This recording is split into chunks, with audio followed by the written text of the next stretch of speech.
Happy 2023, everybody. Hope you all had a great year, and that you're ready for a new year of content on the channel. Because 2023 is actually kind of special.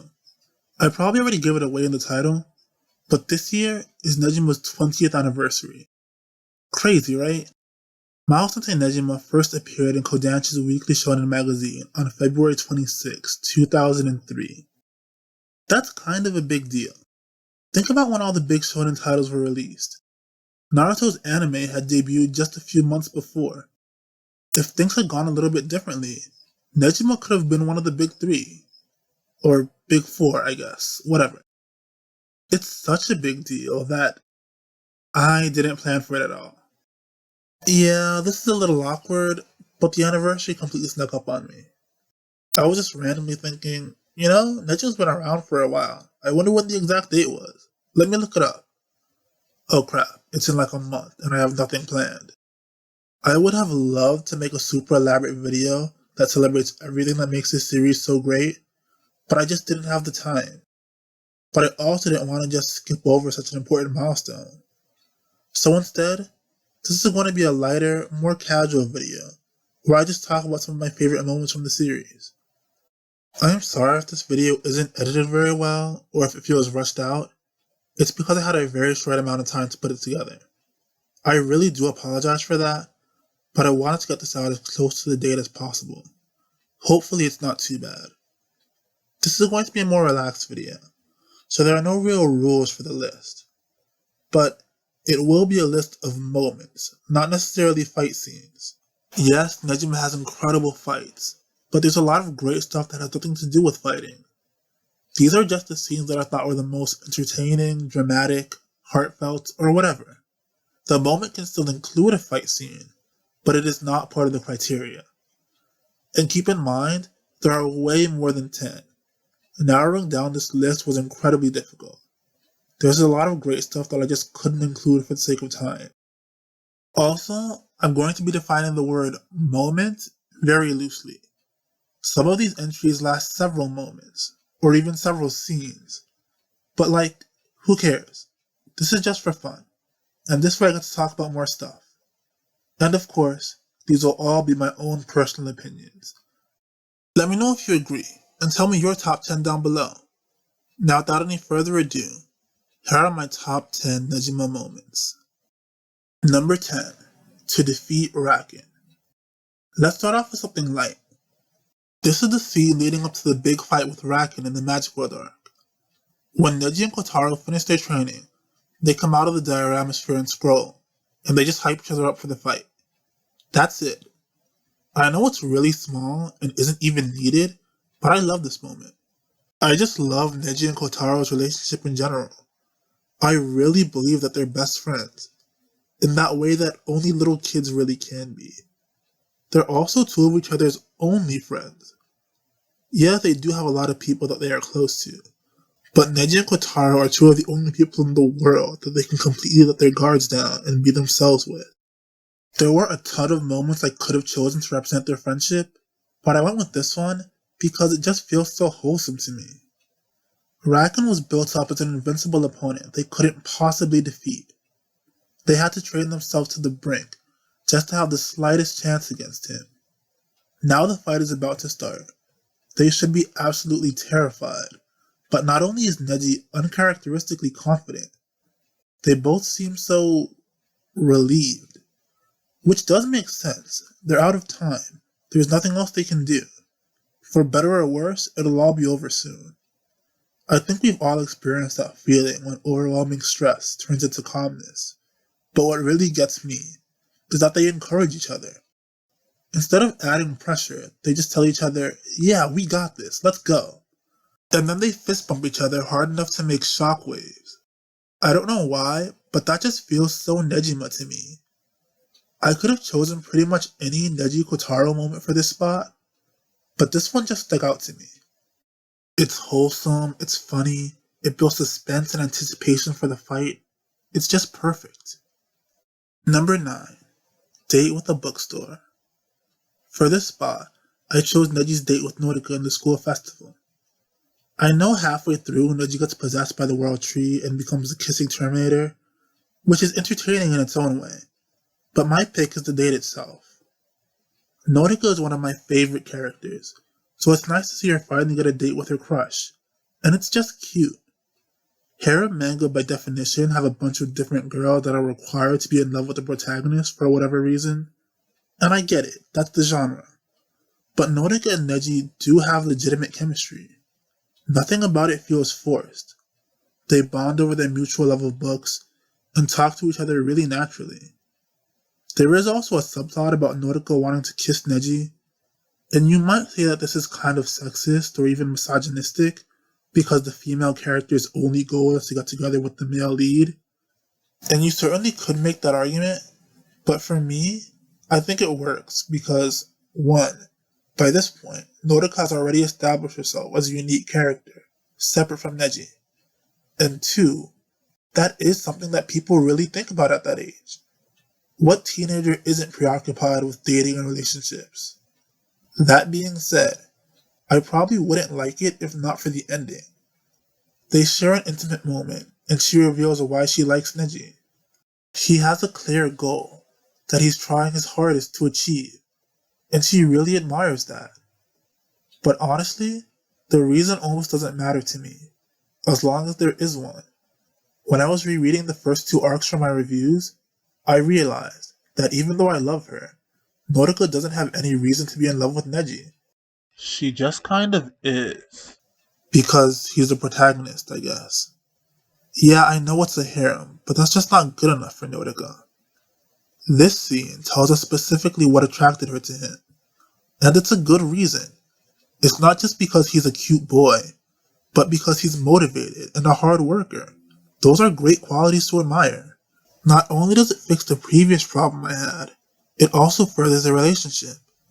She ends up kissing him under the fireworks in a really great panel. Side note, I'm really glad Neji didn't initiate the kiss, just because he's the guy. It totally makes sense for it to be Noriko. She's the one who's in love with him. She is the one who's actively pursuing the relationship. So she gathers up her courage and kisses him, and it gets him to start thinking about his own feelings more.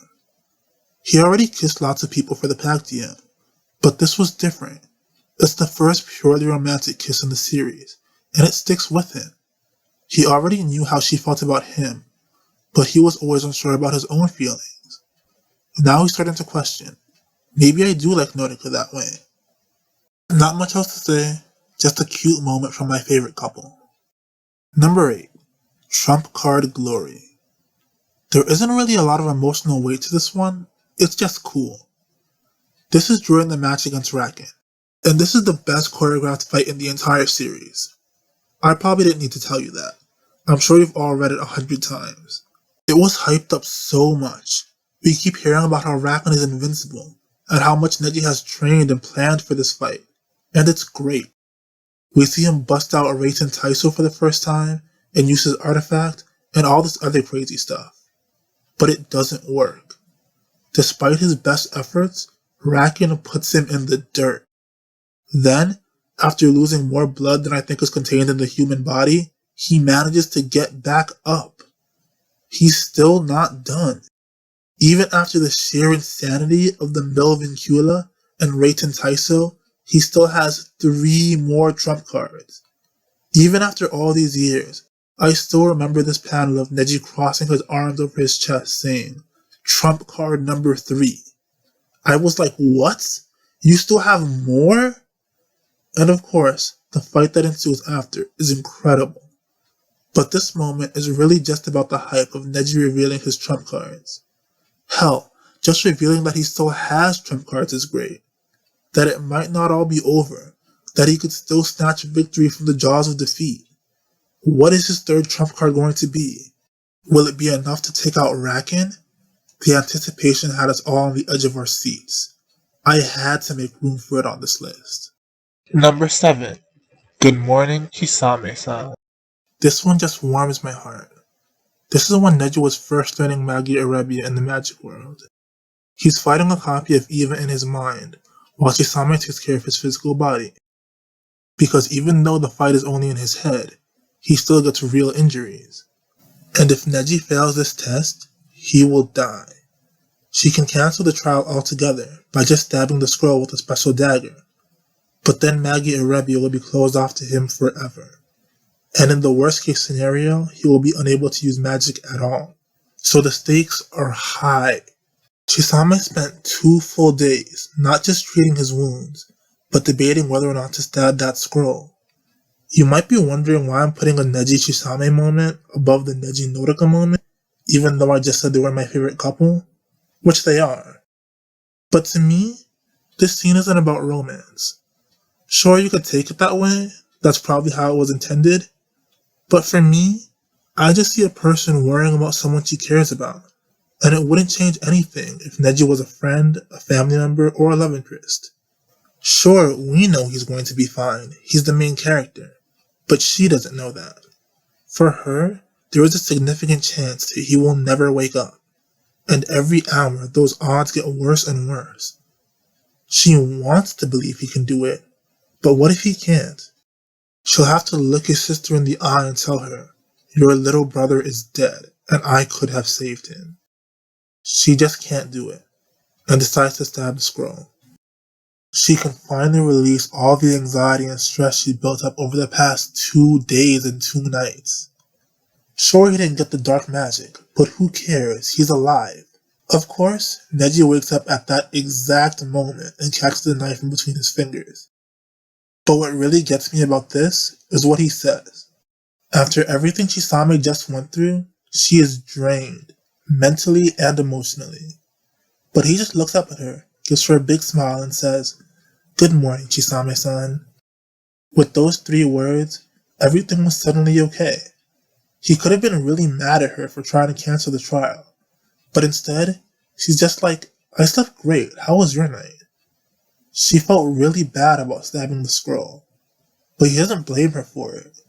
In fact, he thanks her for taking care of him and waiting as long as she did. This moment really has its cake and eats it too. She holds out for so long because she believed he could do it, and she does stab the scroll at the last second, but it's not because she doesn't believe in him, it's because she doesn't want him to die. And all that care, relief, happiness, and trust is packed into those 3 words. Good morning, Chisame-san. Number 6.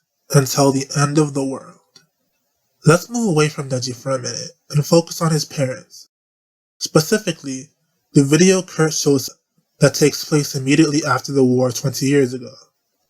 It turns out, punching the bad guy in the face doesn't automatically solve all your problems. A lot of people have lost their homes in the war, and you can't punch homelessness in the face. Arika is blamed for instigating the war, imprisoned for 2 years, and sentenced to death. And it actually seems like Nagi is going to let them kill her. Kurt gives a really great speech about how he has to save her to protect her honor, and that he can't call himself a hero if he can't even save the woman he loves. But he insists that he is doing more good by helping the refugees that are suffering every day, which she told him to do. He's just trying to honor her last wish. It really feels like he's going to let her die, and she's not even upset about it. She is perfectly willing to die if it gives her people a tiny measure of comfort. But all this is just the preamble. The real moment for the list is the execution itself. It involves her walking the plank into a canyon full of deadly monsters. Her only regret is that she couldn't see Nagi one more time as she plummets to her death. Then, bam! There he is, saving her at the last possible second. Obviously he was going to save her. Neji literally couldn't be born if he didn't. But the story tried really hard to make you forget that. It's almost impossible to rescue someone from Cerberus Canyon. You can't use magic, and the monsters will rip you limb from limb. Not for Nagi, though. This is arguably his greatest feat. Even he admits that if he makes one mistake, he's a dead man, but he's willing to do it to save the woman he loves. He saves her, and they confess their love for each other and live happily ever after. I know it's cheesy and cliché, but I don't care. I constantly praise Negima for subverting our expectations and giving us things in new and interesting ways. But sometimes you just want the hero to bust in, beat the bad guys, and save the day, without any twists or turns. There's just something so satisfying about seeing Nagi win here. And it goes to show the strength of these characters, because they can actually support a story on their own, without any of the main cast. This isn't just boring exposition, or filler until we get back to the main plot. I really care about Nagi and Erika, and I want them to be okay. Seeing them happy at the end just puts a big smile on my face. Number 5. Father and Son. Come on, do I even need to explain this? This is during the finals of the Mahou Martial Arts Tournament, when Neji fights Al, who, with his artifact, temporarily turns into Nagi. It should be pretty obvious why this is so high on the list. From day one, Neji's goal is to find his father. His dream actually comes true in the tournament. Sort of. It had been suggested that the mysterious Colonel Sanders might be Nagi in disguise. So Neji fought the tournament with that possibility in mind. Even though you know they probably won't reveal Nagi this early, they might. So the hope is there, both for Neji and for us. Of course, Al isn't Nagi, but he can channel his appearance and personality to create a living will, as he calls it. And so for the first time, Neji gets to meet his dad face to face. The entire manga has been leading up to this moment for over 100 chapters, and it does not disappoint. Neji just breaks into tears. Even though he's a teacher, a powerful mage, and just an all-around badass, he's still a kid. He's been put into a position of great responsibility, and he does it very well. But this is one of those rare times when his wall comes down, and he can just be the vulnerable little kid that he really is. Nagi does dismiss him very coldly, and smacks him in the head for trying to hug his father. So I totally understand if you want to knock a couple points off for that.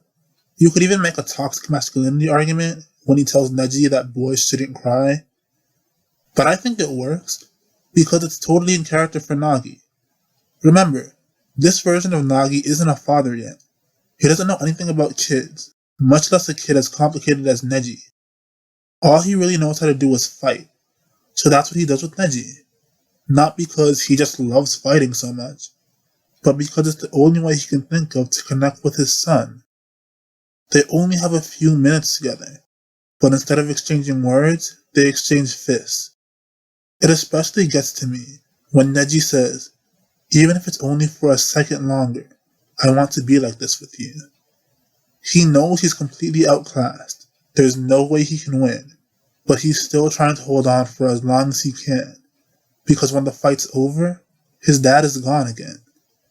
It's touching and tragic all at the same time. How could I not put this on the list? Number 4. Sword and Happiness. How have we gone this far without talking about Setsuna yet? Setsuna is such a great character. Not only is she a great fighter, she's intelligent, hilariously awkward, fiercely loyal, and earnest. She's just great all around. And she has a great arc, too. She and Konika were best friends as children, but when they got older, she distanced herself from her so she could protect her better. She still loves her, of course, but she refuses to get close to her because she doesn't think she deserves to. Neji and Asuna help her get over this, and she reconnects with Konika and starts spending time with her again, and everything's great. But they don't just leave it there. In the school festival, Eva challenges her conviction. I've heard people say that this is bad writing, because Setsuna has to keep learning the same lesson over and over again, but I respectfully disagree. She's already decided to protect Konika and to be her friend. She doesn't relearn that. Instead, Eva says, "Are you sure you can do that though? 'Cause you've actually gotten a lot weaker. Here, let me show you." This isn't relearning the same lesson. This is learning to live with the consequences of that decision. How many stories have you seen where the hero has to make a really tough moral decision, and they spend a lot of time angsting over the choice, but once it's made, there are no consequences? 'Cause, that's realistic. I think it's much more interesting to see our heroes deal with the consequences of their choices, even if it's hard. Here, Eva shows her that she's clearly lost her edge since becoming Koniko's friend again, so protecting her is going to be much harder now, a theme that continues with Setsuna throughout the story. But she says, I understand that, and I accept it. I don't care how hard it's going to be. This is what I want. I choose both my sword and happiness. A great moment from a great character. You rock, Setsuna, and don't let anyone ever tell you any different. Number 3. Rebirth. Okay, this one only works with context. Manga Erebia is easily one of my favorite power-ups in all of anime and manga. It's a classic anime trope for a character to have an ability or power that makes them super strong, but also makes them lose all control and rationality. And they have to learn to master that power to achieve their final form. But unlike, for example, the Nine-Tailed Fox from Naruto, Magi Erebia is not an evil spirit or separate entity that tries to take over your body. The darkness comes from your own feelings. Magi Erebia is about accepting every part of yourself, good and bad. Yes, it does turn Neji into a demonic monster when he uses it, but that's only because he can't control his negative emotions, not because it's inherently evil. This is such a good message. Just because you've had a bad thought, it doesn't make you a bad person. Suppressing those feelings is not healthy, but if you accept them and learn to control them, it can make you stronger as a person. This happens for Neji in the Gravekeeper's palace. After he flies into a rage for a final time, he falls into a magical coma. This, to me, represents all the emotions he can't control. He was already aware of his intense rage and hatred for what happened to his village, but he accepted it, and it gave him power. But he still doesn't have it completely in check. That's why he immediately tries to murder Kurt when he thinks he is the one responsible. And what corrupts him a little more after every fight. It finally comes to a head during the raid on GK Palace. What I thought was interesting was that in his mental world, there's no big symbolic battle going on. He's just sitting on a rock in the middle of nowhere, wallowing in his depression, completely unable to go anywhere or do anything. I think we've all been there at least once. Then all of his mentors show up, give him words of encouragement, and remind him what he was trying so hard to achieve in the first place. The negative feelings are not gone, but he's put them into perspective and realized what's really important to him. It's like a compressed therapy session. He comes out of his coma, overcomes the negative effects of Magi Erebia, utterly destroys Sextum, and completely reverses the hopeless situation they were all in. Of course, it's incredibly satisfying to see him dispose of such a powerful enemy with next to no effort, but the real reason I put this moment on the list is because of how well it completes Neji's character arc. He finally lets go of all his hate and anger, and this makes him a stronger person, which is represented physically by him overcoming Sextum. This really feels like the last bit of development he needed, and now he's ready for the final battle. It easily earns its place here. Number 2. Dear Old Days. This one goes off what I already said about Neji and his father. In the Gravekeeper's palace, Poyo puts everyone in an illusion of their idealized world. And we've all seen this kind of plot before. For the man who has everything did it for Superman. Then there's the infant Tsukuyomi in Naruto, or even the Demon Slayer movie, if you want a more recent example. But even if I've seen it before, this still hits hard because of how much I love these characters. We get some brief insights into the minds of everyone in Ala Alba, but the only one we see in detail is Neji's. And what he wants more than anything is just to live a peaceful life with his friends and family, which we already knew, but now we get to see what it would actually look like. He's still a teacher at Mahora, which might seem obvious, but I really like that they kept that. He was always so laser focused on his dad, and in the Magic World arc, he starts asking about his mother. So I would have thought that his fantasy would just be him living in Wales with his parents. But no, the bonds he formed with all of his students are just as important to him. And he's happy. He doesn't need to be a hero and save the world. He's not Goku. He doesn't necessarily like fighting. It's just a means to an end. If there's no enemy to fight, he's perfectly fine living a life of mundane joy. But of course, the highlight is Nagi and Arika. I said before that Nagi doesn't really know how to be a dad, but in this version of reality, he's actually been raising Neji for 10 years. And while he's still very pushy and a little insensitive, it's clear that he really loves his son. But the most interesting is Eureka. With Nagi, we at least had an idea of how he would interact with Neji, even if the situation is completely different. With Eureka, we have nothing. And it's so wholesome to see her and Neji together. It turns out he gets most of his personality traits from his mom, cause she's just as awkward as he is. She obviously loves him and wants to be a good mom, but she doesn't know how to express herself.